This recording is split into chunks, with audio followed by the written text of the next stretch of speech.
La haute coordinatrice Tussara observa l'écran holographique avec une peur grandissante. Des points rouges recouvraient la carte stellaire, chacun représentant un monde disparu.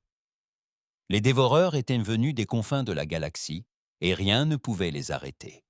Ces créatures ce n'étaient pas vivantes, au sens où les Alani l'entendaient. C'étaient des machines, certes, mais des machines capables de penser, d'apprendre et d'évoluer.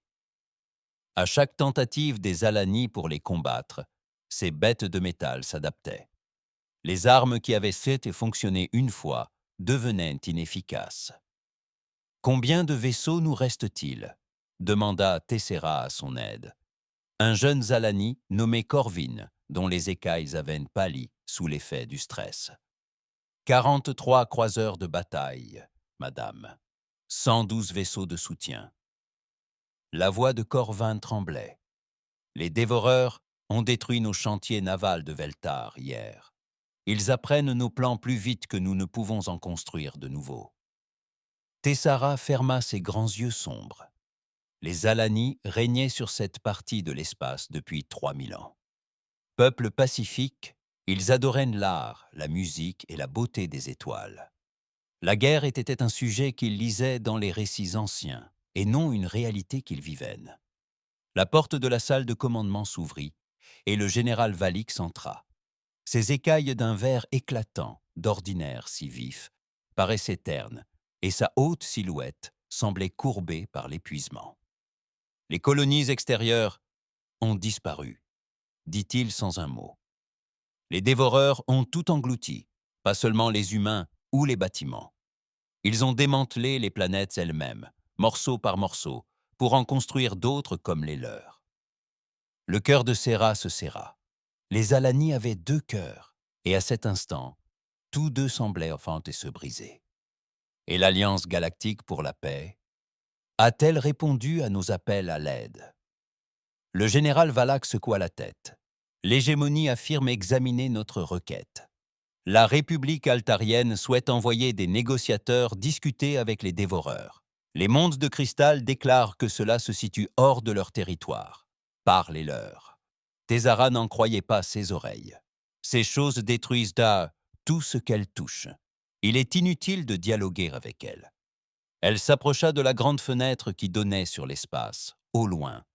Elle pouvait voir les lumières des vaisseaux dévoreurs se rapprocher de leur position. Bientôt, ils devraient fuir à nouveau. Ils fuyaient depuis des mois. « Madame, dit Corvin doucement, il existe une autre solution. » Tessera se tourna vers lui. Quelle option? La balise de détresse antique, celle des anciennes archives. Elle était conçue pour envoyer un signal de détresse à tout vaisseau de la galaxie capable de le recevoir. Le général Valix fronça les sourcils. Ce système date de plusieurs milliers d'années. Nous ignorons, même s'il fonctionne encore. C'est mieux que de ne rien faire, dit Tassara. C'était désespérée. Son peuple mourait, et personne dans la galaxie civilisée ne semblait disposé à les aider. Active-le. Envoie un message à quiconque voudra bien l'entendre. Les doigts de Corvin parcoururent rapidement le panneau de contrôle. La balise était enfouie profondément dans les systèmes du vaisseau. Un vestige d'une époque où la galaxie était plus jeune et plus dangereuse. Pendant qu'il travaillait, des voyants d'alarme se mirent à clignoter. « Madame, la balise est très puissante, mais je ne peux contrôler la portée du signal. Il sera diffusé dans toutes les directions. »« Diffusez-le partout, » ordonna Tessara. « Dites-leur que nous sommes la Confédération Zalani. Dites-leur que nous sommes menacés d'extinction. Dites-leur que nous avons besoin d'aide immédiatement. » La balise s'activa avec un grondement sourd qui fit trembler tout le vaisseau. L'énergie jaillissait de leur vaisseau, emportant le message désespéré de Tessara à travers la galaxie. Le signal était suffisamment puissant pour atteindre les étoiles les plus lointaines, mais il était aussi ancien et imprévisible. À l'insu des Alani, leur message filait vers une région de l'espace qu'ils n'avaient jamais explorée. Les cartes galactiques décrivaient cette région comme vide, sans vie. Elle était s'était aussi éloignée des mondes civilisés que la plupart des gens en avaient oublié l'existence. Le signal voyagea pendant des jours, s'affaiblissant peu à peu, mais conservant son appel urgent. Il traversa des mondes morts et l'espace vide avant d'atteindre une petite planète bleue, orbitant autour d'une étoile jaune. Sur les anciennes cartes, cette planète était considérée comme un monde mortel, un lieu si dangereux qu'aucune forme d'intelligence ne pouvait y vivre. Le signal a été capté par un réseau de radiotélescopes situé au Nouveau-Mexique. Le docteur Sarah Chen était de garde de nuit lorsque son ordinateur s'est mis à hurler d'alerte. « C'est impossible », murmura-t-elle en observant les données qui défilaient sur ses écrans. Le signal était manifestement artificiel, manifestement intelligent et manifestement d'origine extraterrestre. Sarah appela son supérieur, qui appela le sien, et bientôt, les téléphones sonnèrent dans les bâtiments gouvernementaux du monde entier. Le message fut traduit en quelques heures. Il évoquait un peuple pacifique menacé d'extinction par des machines incontrôlables. Mais le signal contenait autre chose, quelque chose qui attira l'attention de tous. Le message contenait des informations détaillées sur ces dévoreurs, des spécifications techniques révélant la nature exacte de l'ennemi que les Alani affrontaient. Pour ces derniers, les dévoreurs représentaient une force irrésistible, capable de s'adapter à n'importe quelle arme. Pour les humains qui lisaient les rapports, ils apparaissaient comme un défi d'ingénierie de taille. En moins de 24 heures, des réunions d'urgence furent organisées dans toutes les grandes capitales de la Terre. Des présidents et des premiers ministres, ennemis depuis des décennies, se retrouvèrent soudain à collaborer. Le message venu de l'espace avait uni l'humanité comme jamais auparavant. « Ces extraterrestres sont en train d'être anéantis », déclara le général Morrison, en désignant l'écran holographique affichant les données tactiques du dévoreur. « Leurs armes sont trop sophistiquées. Ces machines apprennent à contrer les armes à énergie de pointe et les boucliers adaptatifs. »« Que suggérez-vous » demanda le président Zhang. Le général Morrison esquissa un sourire sombre. « Nous les bombardons avec des armes qu'ils n'ont jamais vues, des armes cinétiques, des ogives nucléaires, de bons vieux explosifs. Voyons comment elles réagissent face à un morceau de tungstène se déplaçant à 20% de la vitesse de la lumière. » La décision fut prise rapidement. L'humanité répondrait à l'appel de détresse extraterrestre avec tous ses moyens. Ce serait la plus grande opération militaire de l'histoire humaine, et peut-être la dernière en cas d'échec. Les chantiers navals qui construisaient des cargos furent reconvertis pour fabriquer des navires de guerre. Des armes conçues pour combattre d'autres humains furent modifiées pour être utilisées dans l'espace. Des scientifiques qui avaient consacré leur carrière à l'étude des applications pacifiques de la technologie se retrouvèrent soudain à concevoir des instruments de guerre. La flotte humaine commença à se rassembler aux confins du système solaire. 500 vaisseaux, chacun conçu par une espèce qui avait appris à se battre avant même de maîtriser la marche bipède. Les vaisseaux étaient laids comparés aux élégants bâtiments de la civilisation galactique, mais ils étaient construits dans un seul but, gagner des guerres. L'amiral Marcus Rivera se tenait sur la passerelle du vaisseau amiral USS Retribution et contemplait la flotte rassemblée. Derrière lui, la Terre poursuivait ses préparatifs de guerre. Les usines tournaient à plein régime. Les soldats s'entraînaient au combat en apaisanteur. Les scientifiques développaient de nouvelles armes à partir des données techniques que les Alani avaient fournies à leur insu. « Monsieur, » dit son officier de communication, « nous avons reçu la confirmation de tous les commandants de flotte que nous sommes prêts à partir. » Rivera acquiesça. Quelque part dans la galaxie, une espèce extraterrestre était en train de mourir, car elle n'avait jamais appris à mener une véritable guerre. Elle était sur le point de découvrir que les humains n'avaient jamais appris à mener d'autres types de guerre. « Éliminez-nous » ordonna Rivera. Il est temps de montrer à la galaxie ce dont une espèce issue d'un monde mortel est capable. La flotte humaine activa ses moteurs supraluminiques et disparut dans l'obscurité interstellaire, filant vers un destin qui changerait à jamais la galaxie. L'amiral Marcus Rivera parcourut lentement le pont de commandement de l'USS Retribution, observant les visages de son équipage. Ils étaient jeunes et vieux, hommes et femmes, de toutes les nations de la Terre. Il y a 3 mois, ces hommes étaient ennemis. À présent, ils collaborent comme s'ils s'étaient entraînés toute leur vie pour ce moment. Amiral, appelez le capitaine Sahar Hakim depuis le poste tactique. Nous recevons les derniers rapports de tous les commandants de flotte. Le groupe aéronaval chinois est prêt. La flotte européenne est en position. Les navires de l'Union africaine ont terminé leur vérification d'armement. Rivera acquiesça et se dirigea vers l'écran principal. 500 vaisseaux de guerre humains s'y déployaient, s'étendant sur plusieurs millions de kilomètres. Chaque vaisseau était différent, construit par une nation différente, chacune avec sa propre conception de la guerre. Mais ils partageaient tous une chose. Ils ont été conçus par les humains. Et les humains perfectionnent l'art de s'entretuer depuis des millénaires. Monsieur, dit le lieutenant-commandant Johnson, officier de renseignement de la flotte, nous avons terminé l'analyse des données extraterrestres. Les Ilani combattent ces dévoreurs depuis 8 mois. Ils ont perdu 90% de leur territoire. Rivera étudia les informations tactiques affichées sur son écran. Les dévoreurs étaient nés des machines impressionnantes, capables d'apprendre de chaque bataille et d'adapter leur défense. À l'origine, il s'agissait de simples constructions, mais chaque affrontement avec les armes Zalani les avait rendues plus intelligentes et plus puissantes. Leur problème, c'est qu'elles sont trop civilisées, dit Rivera à son état-major. Regardez ces rapports de bataille. Les Zalani s'efforcent de minimiser leurs pertes. Ils battent en retraite lorsqu'ils subissent de lourdes pertes. Ils utilisent tous des armes de précision qui ciblent des systèmes spécifiques. Monsieur, le capitaine Kim semblait perplexe. Ils se battent comme s'ils s'attendaient à ce que l'ennemi se rende, expliqua Rivera. Ces machines ne se rendent pas. Ils ne se fatiguent pas. Ils ne ressentent pas la peur. Le seul moyen de les arrêter est de les détruire tous. Le colonel Martinez de la division des marines s'avança. « Amiral, j'ai étudié les plans des vaisseaux Alani. Ils sont magnifiques, mais ils ne sont pas conçus pour la guerre. Leurs vaisseaux sont destinés à l'exploration et au commerce. Leurs armes sont conçues pour neutraliser, non pour détruire. » Rivera comprenait. L'humanité n'avait jamais eu ce luxe.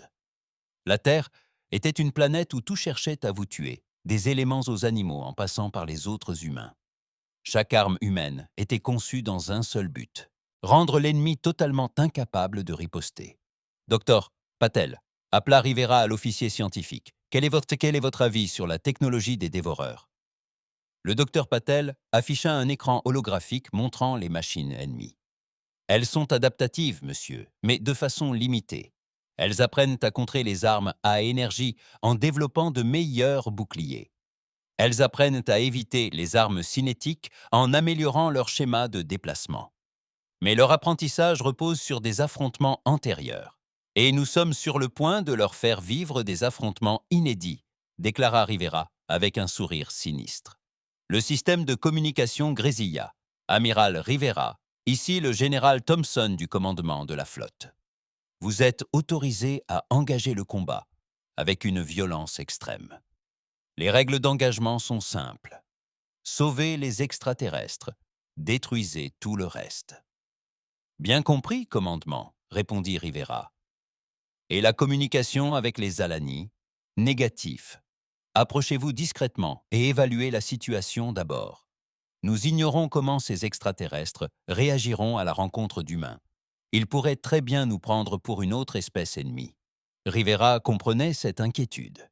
Les humains ne ressemblaient pas aux extraterrestres pacifiques des films de science-fiction. C'étaient des prédateurs, avec des yeux proéminents et des dents faites pour déchirer la chair. Leurs vaisseaux reflétaient cette nature, anguleux, blindés, couverts de systèmes d'armement. Tous ces vaisseaux, ici l'amiral Rivera. Il annonça sur le canal de communication de la flotte. Dans 6 heures, nous affronterons un ennemi qui a détruit des mondes et exterminé des milliards d'extraterrestres. Ces dévoreurs se sont adaptés pour combattre un ennemi civilisé. Ils n'ont jamais combattu d'humains. Il marqua une pause, contemplant la flotte rassemblée autour de lui. Des vaisseaux de nations qui s'étaient affrontés quelques années auparavant volaient désormais en formation, unis par un objectif commun. N'oubliez pas, nous ne nous battons plus seulement pour la Terre. Nous nous battons pour une espèce extraterrestre qui a appelé à l'aide. Nous nous battons pour montrer à la galaxie ce dont l'humanité est capable lorsqu'elle travaille ensemble. Chaque vaisseau de cette flotte représente le meilleur de la technologie et de l'esprit humain.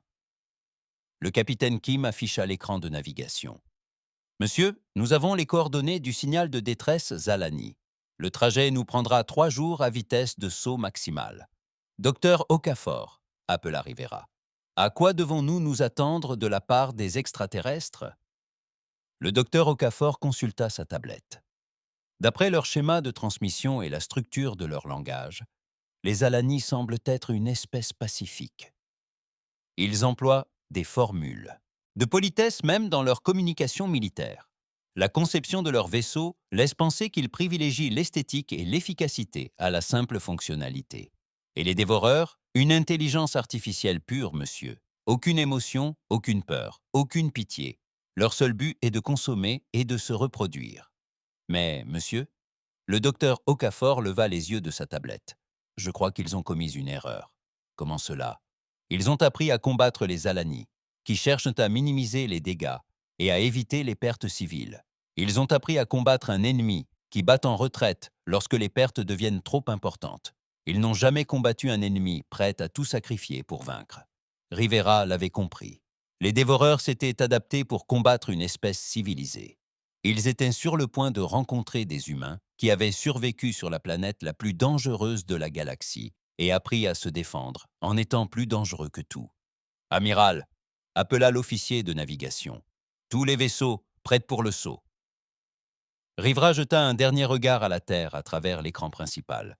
La planète bleue paraissait paisible de loin, mais il savait que les apparences étaient trompeuses.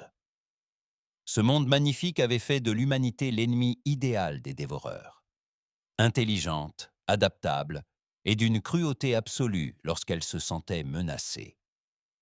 Commandement de la flotte, ici l'amiral Rivera. Flotte humaine en route pour l'espace extraterrestre. Nous prendrons contact dans 72 heures. Bon voyage, amiral. Ramenez nos nouveaux amis extraterrestres sains et saufs. Rivera sourit. Les Alani avaient appelé à l'aide la galaxie civilisée et avaient été ignorés. Ils avaient appelé à l'aide par erreur la galaxie civilisée et avaient été ignorés. Ils avaient appelé à l'aide par erreur la partie non civilisée de la galaxie. Ils allaient bientôt comprendre la différence. Tous les vaisseaux activent leur moteur de saut. Vitesse maximale vers le point de ralliement. Allons sauver des extraterrestres. La flotte humaine disparut dans l'hyperespace. 500 vaisseaux de guerre, porteurs des espoirs de 2 espèces, se préparaient à une confrontation qui redessinerait le paysage galactique. Derrière ceux, la Terre poursuivait ses préparatifs pour une guerre qui pourrait décider de la survie de toute vie intelligente. Dans les stations de surveillance spatiale, les scientifiques analysaient les données du signal de détresse extraterrestre. Leur faiblesse s'accentuait, signe que les Alani étaient en train de perdre le combat. Les humains arriveraient juste à temps, ou bien ils ne trouveraient que des machines se nourrissant des vestiges d'une civilisation disparue. Dans tous les cas, les dévoreurs allaient affronter un ennemi sans précédent, une espèce qui avait appris à mener des guerres d'extinction et à les remporter. La Somosati, flotte humaine surgit de l'hyperespace aux confins du système Thésaurus avec un fracas de tonnerre déchirant le ciel silencieux. L'amiral Rivera, sur la passerelle du Retribution, observait les images de la bataille, qui se déroulaient près des planètes intérieures du système, affichées par ses capteurs. « Mon Dieu !» murmura le capitaine Kim, les yeux rivés sur l'écran tactique. Ils étaient des milliers. La flotte des dévoreurs emplissait l'espace autour de la 4e planète, comme un essaim d'insectes enragés. Chaque machine avait la taille d'un destroyer humain, des formes de métal noir qui semblaient absorber la lumière plutôt que la réfléchir. Elles se déplaçaient en parfaite coordination, encerclant les vaisseaux Alani de défense, comme l'eau, autour des rochers. « Monsieur, appel du lieutenant Torres depuis la station de détection. Je repère 47 vaisseaux Alani. Ils battent en retraite vers le centre du système. Mais les dévoreurs leur coupent l'accès. » Rivera observait le déroulement de la bataille sur ses écrans. Les vaisseaux Alani étaient magnifiques. Leurs coques étaient faites d'une matière qui ressemblait à du cristal vivant, captant et réfractant la lumière de l'étoile locale. Ils se mouvaient avec grâce, tels des danseurs évoluant dans le vide spatial. Mais ils étaient en train de perdre. « Amiral !» déclara le docteur Patel depuis son poste scientifique. « Les armes Zalani sont peu efficaces. Elles utilisent une sorte de rayon d'énergie conçu pour neutraliser plutôt que pour détruire. Les dévoreurs s'adaptent à chaque impact et deviennent plus résistants. Et les armes du dévoreur? Dévastatrices, monsieur. Elles utilisent des ondes gravitationnelles concentrées qui désintègrent les vaisseaux au niveau moléculaire. Très efficaces, très mortelles. » Rivera hocha la tête d'un air sombre. Les Alani menaient une guerre civilisée contre un ennemi qui ne comprenait rien à la civilisation. C'était comme se battre à l'épée contre des pistolets, sauf que l'ennemi devenait de plus en plus habile à esquiver les épées. « Position des flottes ?» demanda-t-il. « Tous les vaisseaux sont en formation, monsieur, » répondit le capitaine Kim. « Nous sommes actuellement à 2 millions de kilomètres de la zone de combat. L'ennemi ne nous a pas encore détectés. » Rivera observa l'écran affichant les deux flottes. Les vaisseaux Zalani étaient élégants et gracieux, se déplaçant avec fluidité dans l'espace. Les vaisseaux dévoreurs étaient anguleux et efficaces, tels des outils conçus pour un usage unique. Quant aux vaisseaux humains, ils ressemblaient trait pour trait à ce qu'ils étaient. Des armes construites par une espèce qui avait appris à se battre avant de savoir voler. Recouverts de blindages hérissés de systèmes d'armement conçus pour encaisser les coups et continuer le combat, ils paraissaient rudimentaires et brutaux à côté des magnifiques vaisseaux Zalani. Les combats faisaient rage. À côté des magnifiques vaisseaux Zalani, ils paraissaient grossiers et brutaux. « Monsieur », appela le commandant Johnson du renseignement, « nous interceptons des communications Zalani. Le logiciel de traduction fonctionne, mais le langage est très formel, très poli. Même au cœur de la bataille, ils utilisent des titres honorifiques et des salutations respectueuses. » Que disent-ils? La commandante de la flotte demande l'autorisation de se replier sur la 3e planète. Elle présente ses excuses pour les pertes et implore le pardon de son équipage pour les avoir menés au péril de leur vie. Rivera secoua la tête. Ces extraterrestres étaient trop civilisés. En pleine lutte pour la survie, ils restaient polis les uns envers les autres. « Amiral !» dit le docteur Okafor d'une voix pressante. Les dévoreurs se dirigent vers la flotte Zalani pour l'encercler. S'ils réussissent leur manœuvre, les extraterrestres seront piégés. Rivera en avait assez vu. Tous les vaisseaux, ici l'amiral Rivera, ciblaient uniquement la flotte des dévoreurs. Je répète, n'engagez que les vaisseaux noirs. Les vaisseaux de cristal sont alliés, armés à sec. La flotte humaine ouvrit le feu. Les canons électromagnétiques montés sur les croiseurs lourds projetèrent des projectiles en tungstène à 20% de la vitesse de la lumière. Des missiles à ogives nucléaires fendèrent le vide, leurs moteurs flamboyants contrastant avec l'obscurité de l'espace. Des armes à faisceaux de particules, conçues pour pulvériser les astéroïdes, décochèrent des flèches d'une précision mortelle. L'effet sur la flotte des dévoreurs fut immédiat et dévastateur. La flotte des dévoreurs fut immédiate et dévastatrice. Les vaisseaux adaptés pour résister aux armes énergétiques Zalani se retrouvèrent face à du métal solide, filant à des vitesses relativistes. Leurs boucliers perfectionnés, conçus pour dévier l'énergie cohérente, étaient impuissants face à la simple force cinétique. La première salve de la flotte humaine détruisit instantanément 30 vaisseaux des dévoreurs. Les machines tentèrent de s'adapter, modifiant leur formation et ajustant leur système défensif. Mais les humains avaient déjà repris le feu avec des armes différentes. « Cible détruite !» annonça le capitaine Kim, tandis qu'un autre groupe de dévoreurs disparaissait sous un déluge de feu nucléaire. « Mon capitaine, ils essaient de s'adapter à nos armes, mais nous en utilisons trop de types différents. À chaque fois qu'ils s'adaptent à un système, nous les assaillons avec un autre. » Rivera sourit. C'était précisément le point fort des humains. Submerger l'ennemi par la variété et le nombre. Les Alani combattaient avec une précision élégante. Les dévoreurs, avec une efficacité adaptable. Les humains, eux, combattaient matés par le chaos et une force écrasante. À bord du vaisseau amiral Zalani, les lignes. Haute coordinatrice Tessera observait, stupéfaite, la flotte inconnue anéantir les dévoreurs comme du papier.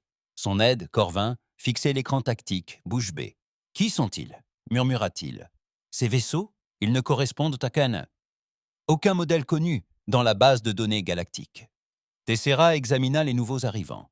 Leurs vaisseaux étaient laids selon les critères Zalani, tout en angle vif et en surface rugueuse. Mais ils détruisaient les dévoreurs avec une efficacité effrayante. Chaque vaisseau humain semblait embarquer plus d'armes qu'un groupe de combat Zalani entier. Amiral, commandant de la flotte, rapporta « Les vaisseaux inconnus utilisent des armes à projectiles et des engins nucléaires. Je n'ai jamais rien vu de pareil. Ils se battent comme des barbares. » « Des barbares efficaces, » corrigea Tessera.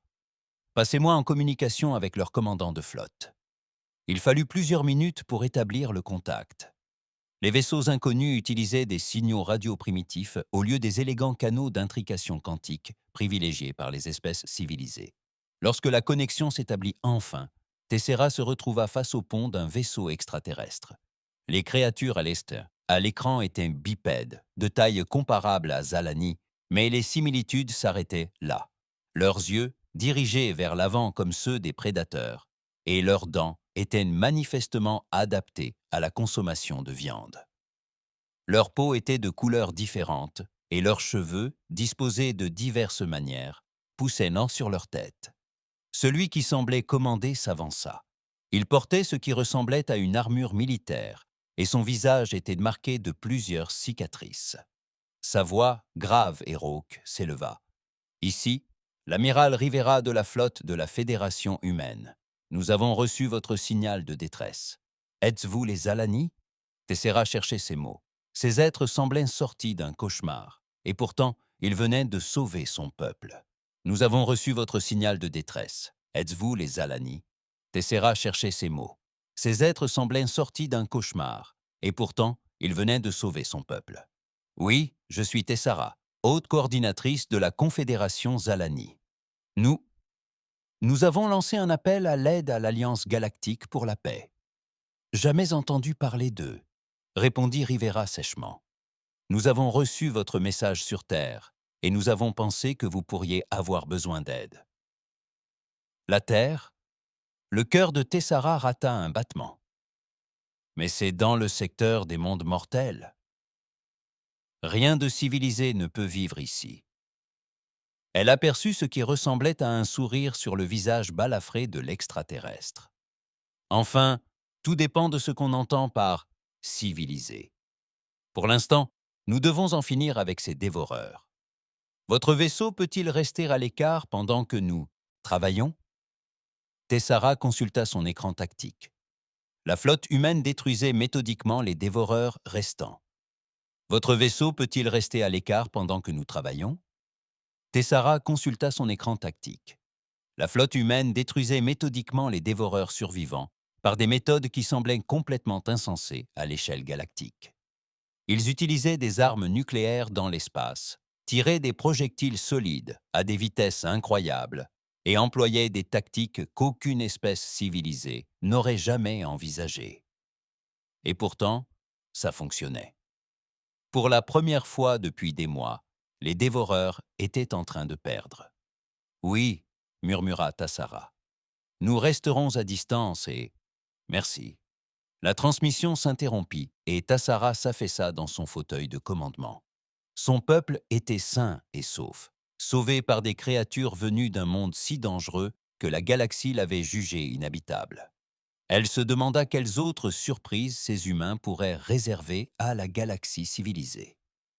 À bord du vaisseau amiral humain, l'amiral Rivera observa le dernier vaisseau dévoreur exploser sous le feu nourri de 3 croiseurs lourds.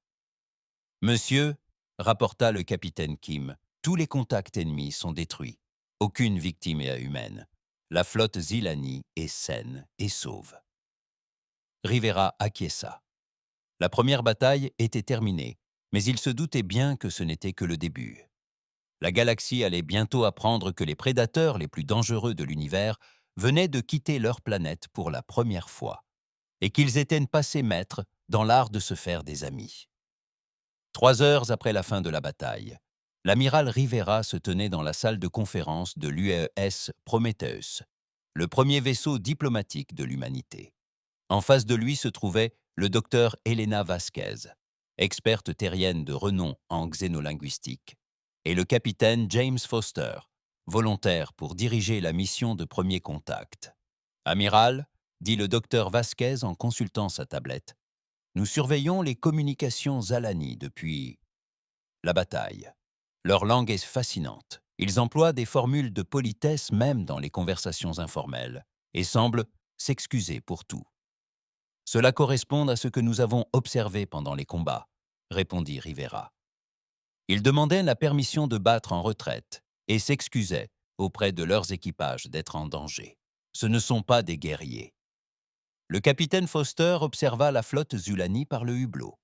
Les vaisseaux de cristal flottaient dans l'espace tels de magnifiques sculptures, leurs coques captant et reflétant la lumière de l'étoile du système. « Monsieur, comment procédons-nous » demanda Rivera. « Les protocoles de premier contact supposent que nous rencontrons une espèce inconnue. Ces extraterrestres savent déjà que nous existons et ils pensent que nous venons d'une planète qui devrait être inhabitable. D'après leur base de données, la Terre est classée comme une planète mortelle de classe Twithin. C'est le niveau de danger le plus élevé de leur système. » Le docteur Vasquez leva les yeux de son travail de traduction. « Monsieur, j'ai analysé leur réaction à nos armes. Les Alani semblent sincèrement choqués que nous utilisions des armes nucléaires et des projectiles cinétiques. Leurs armes sont conçues pour neutraliser les navires ennemis sans tuer leurs équipages. Même contre des machines ? Apparemment. Toute leur doctrine militaire repose sur l'idée que la guerre doit être aussi humaine que possible. Ils ne comprennent absolument pas pourquoi nous construirions des armes destinées à anéantir complètement un ennemi. » Rivera s'affala lourdement dans son fauteuil. Ces extraterrestres étaient si civilisés qu'ils menaient des guerres avec politesse. Pas étonnant qu'ils soient en train de perdre face aux dévoreurs. « Docteur Vasquez, pouvez-vous établir une communication avec leur vaisseau amiral ?»« Oui, monsieur. J'ai créé un protocole de traduction rudimentaire. Il n'est pas parfait, mais il devrait permettre une conversation simple. Faites-le. Capitaine Foster, vous m'accompagnez. Allons rencontrer nos nouveaux amis extraterrestres. » L'écran s'activa, révélant le pont du vaisseau amiral Zalani. La haute coordinatrice Tessara était assise dans un fauteuil élégant qui semblait avoir poussé plutôt que d'être construit. Sa peau était recouverte de petites écailles irisées qui passaient du bleu au vert selon la lumière.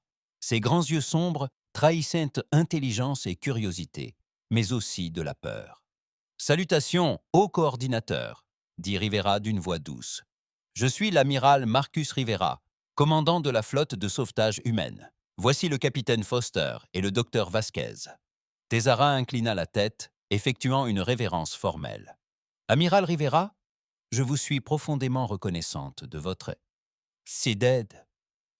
Puis-je vous demander si vous venez vraiment de la Terre ?»« Oui, » confirma Rivera. « Nous avons reçu votre signal de détresse il y a 3 jours. Nous sommes venus aussi vite que possible, mais la Terre… » Tessera marqua une pause, visiblement troublé par le concept. « Nos archives indiquent que la Terre est une planète mortelle de classe 2.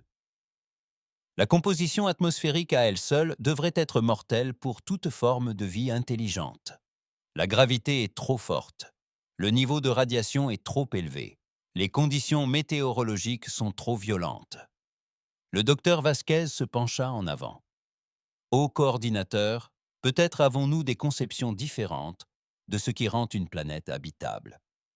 Pourriez-vous nous parler de votre monde d'origine ?»« Zolanos est une planète jardin, » répondit Tessara. « Climat stable, météo douce, faune paisible. La créature la plus dangereuse de notre planète est le tigre des prairies, et il ne pèse que 30 kilos. » Le capitaine Foster s'efforça de ne pas sourire. Sur Terre, un prédateur de 30 kilos serait à peine considéré comme un grand chien. Le grand coordinateur, le plus grand prédateur terrestre, pèse plus de 500 kilos et peut courir à 60 km/h. Les écailles de Tessara pâlirent. C'est impossible. Aucune espèce intelligente ne pourrait évoluer aux côtés de tels monstres. En réalité, dit le docteur Vasquez, nous pensons que c'est justement le fait d'avoir grandi avec ces monstres qui nous a rendus intelligents. Nous avons dû apprendre à coopérer et à utiliser des outils pour survivre. Rivera décida de changer de sujet avant d'effrayer trop les extraterrestres.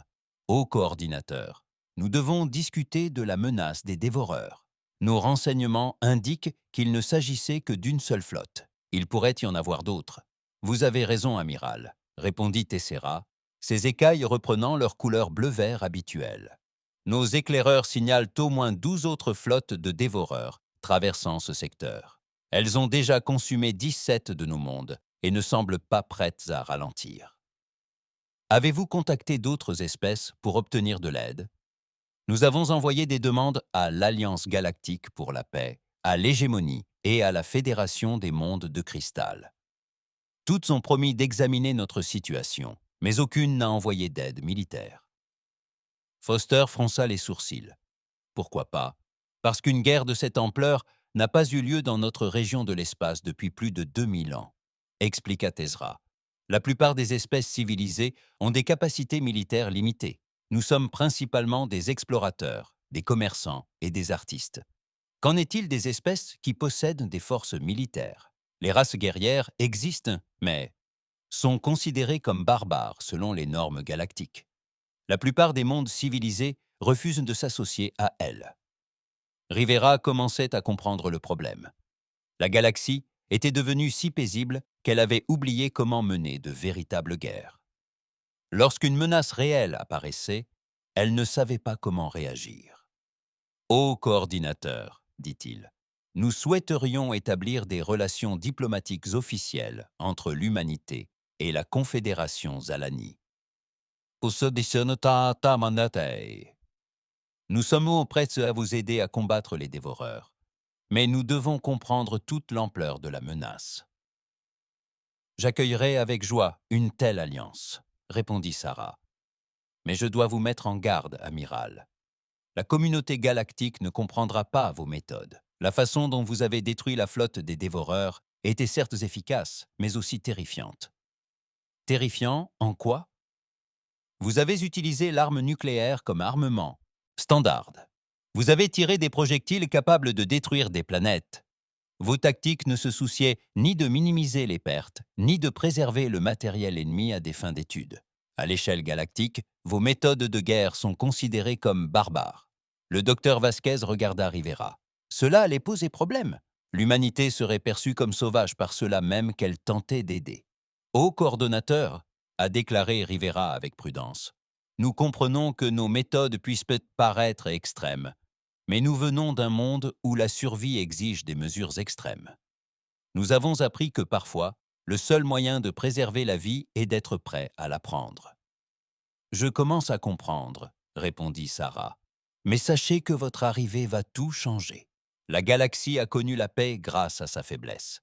Si l'humanité rejoint la communauté galactique, cette paix risque de prendre fin.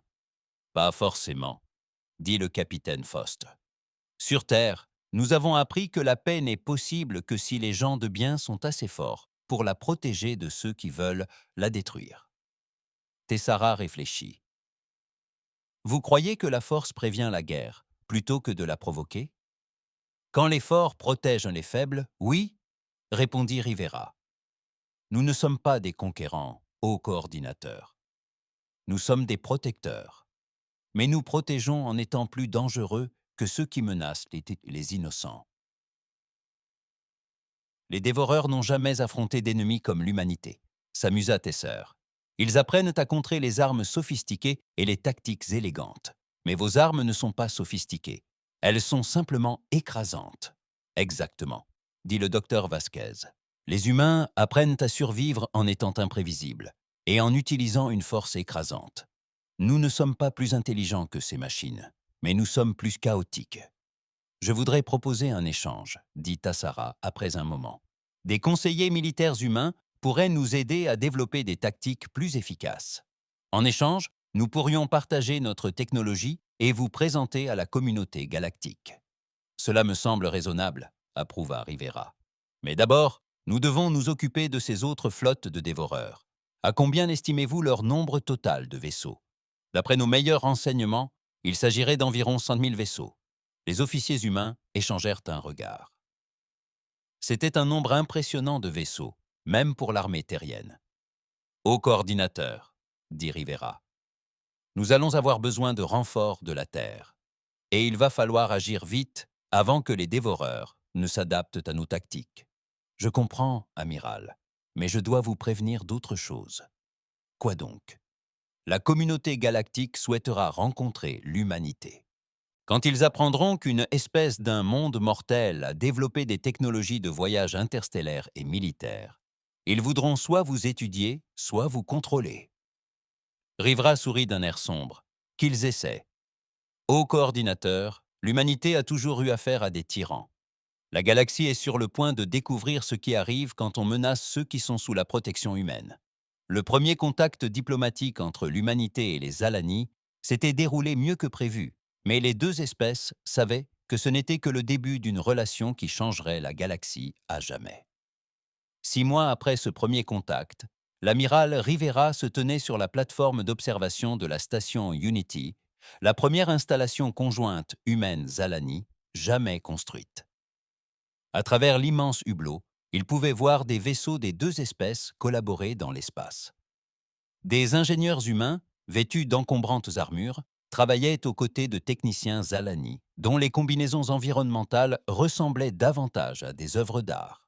Amiral, annonça le capitaine Foster en s'approchant avec une tablette remplie de rapports, le Conseil galactique a enfin accepté de rencontrer notre délégation. Ils veulent discuter du rôle de l'humanité dans la galaxie. Rivera acquiesça, sans quitter le hublot des yeux. Au loin, un croiseur lourd humain était en cours de modernisation avec la technologie de bouclier Zalani, tandis qu'un vaisseau scientifique Zalani recevait un blindage humain. Ces deux technologies n'auraient pas dû fonctionner ensemble, et pourtant, elles ont fonctionné. Des nouvelles du front dévoreur? Le général Martinez annonce un succès total dans le système Veltar. Les machines ont tenté de s'adapter à nos nouvelles armes hybrides, mais elles ne peuvent suivre le rythme de l'innovation. Nous n'utilisons plus seulement des tactiques humaines. Nous combinons la créativité humaine à la précision Zalani. Rivera sourit. Le partenariat entre les deux espèces avait dépassé toutes les espérances.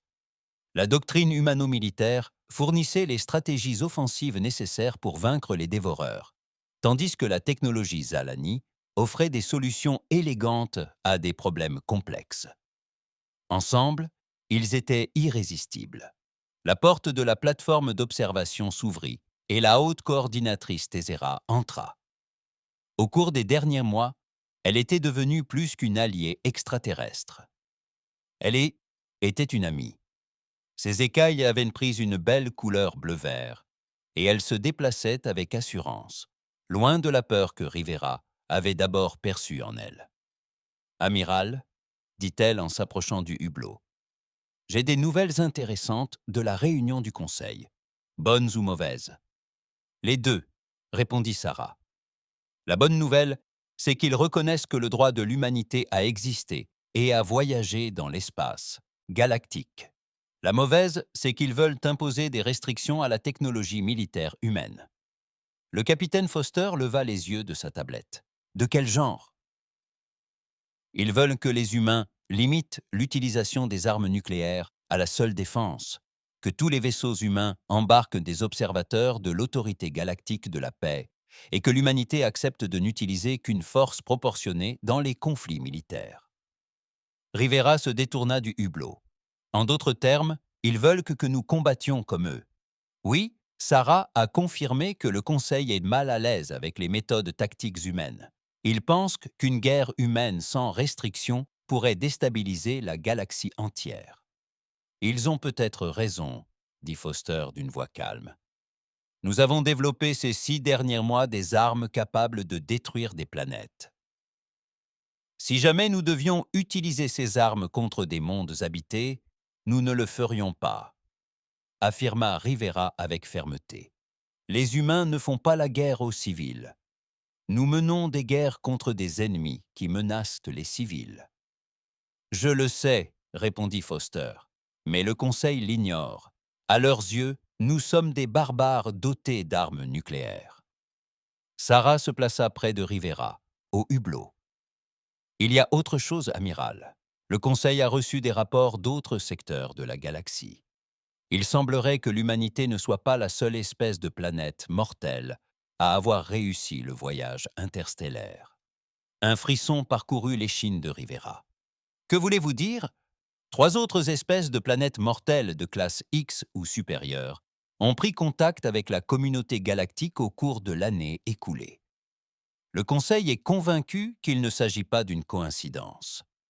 Pensez-vous que quelque chose pousse les espèces des mondes mortels à développer les voyages spatiaux?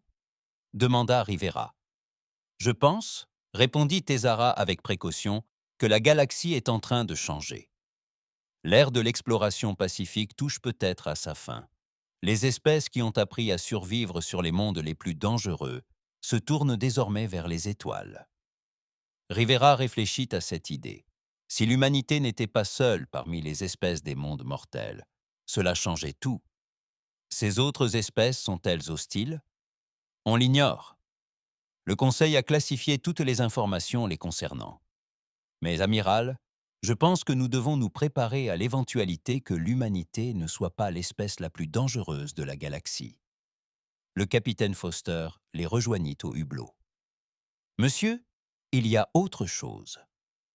Nos capteurs spatiaux ont détecté une activité inhabituelle au-delà de la limite galactique. Des sondes à longue portée suggèrent d'importantes signatures énergétiques se dirigeant vers nous. Des dévoreurs? Non, monsieur. Ces signatures sont différentes, plus sourdes, importantes, et elles ne sont pas d'origine mécanique.